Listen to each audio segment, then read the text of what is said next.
Two particles are projected in horizontal direction from the two different heights as shown in the figure.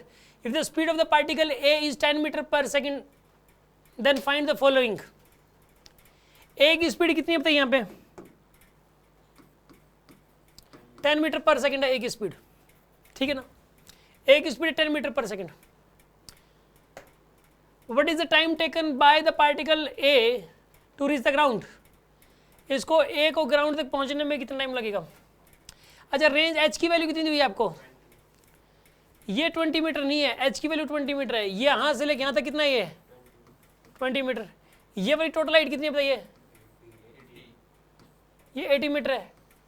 Ball यहाँ से 80 metre की height पे, ये वाली ball 20 metre की height पे है, ठीक है ना?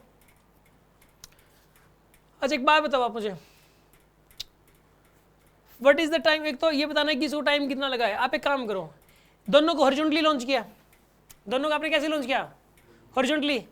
इसको 10 की स्पीड से, इसकी स्पीड हमें पता नहीं, लेकिन दोनों की रेंज क्या है? सेम. ये जरूरी नहीं है रेंज है यहाँ पे, ये रेंज नहीं है यहाँ पे, ऐसे लिख रखा है. तो यहाँ पे दोनों की रेंज सेम है. इसको 10 की स्पीड से लॉन्च किया, इसकी स्पीड पता नहीं. ये 20 मीटर की हाइट पे, ये 80 मीटर की हाइट पे है. इसको यहाँ से ग्राउंड तक पहुँचने में कितना टाइम लगा बताइए? अंडर 2h/g, 2h/g का h की वैल्यू कितनी आएगी यहाँ पे? 20. g की वैल्यू कितनी आएगी यहाँ पे? 10. क्या आंसर आएगा इसका बताइए? √4. √4 कितना होता है? 2 सेकंड. इसको, इस बॉल को यहाँ से यहाँ तक पहुँचने में कितना टाइम लगेगा? 2 सेकंड लगेंगे. यहाँ से यहाँ तक 2 सेकंड में पहुँचेगी. अच्छा, ये वाली बॉल कितने टाइम में पहुँचेगी यहाँ से यहाँ तक? शेडो मतलब इसकी शेडो यहाँ से यहाँ तक कितने टाइम में पहुँचेगी?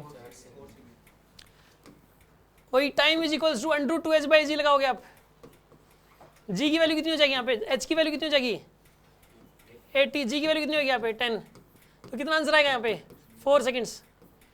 अच्छा, अगर इसकी शेडो यहाँ से यहाँ तक 4 सेकंड्स में पहुँचती है तो इसकी रेंज आ जाएगी. इसकी स्पीड हॉरिजॉन्टल में हमेशा कितनी रही? 10.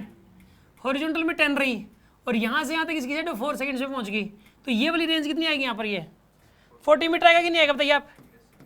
40 मीटर आ जाएगा. ये यहाँ से यहाँ तक 40 मीटर आएगा ये.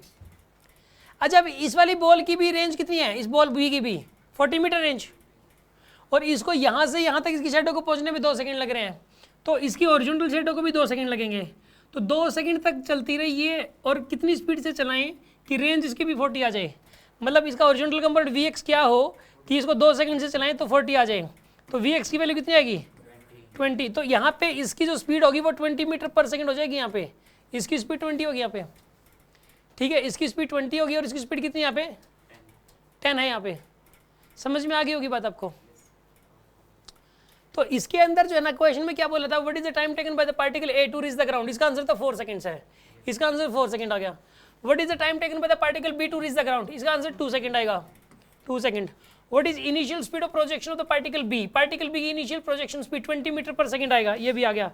What is the horizontal velocity, horizontal distance x covered by the both the particles? ये 40 मीटर आएगा. इसका आंसर 40 मीटर आ गया. समझ में आ गई होगी बात आपको? ये वाली पूछना कुछ? टाइम ऑफ फ्लाइट का कौन सा फॉर्मूला? ये 2√h/g. जब किसी बॉल की वर्टिकल स्पीड 0 हो, क्या हो? वर्टिकल स्पीड, तो अंडर 2h/g लगा सकते हो. नीचे आने में जो टाइम लगेगा उसको.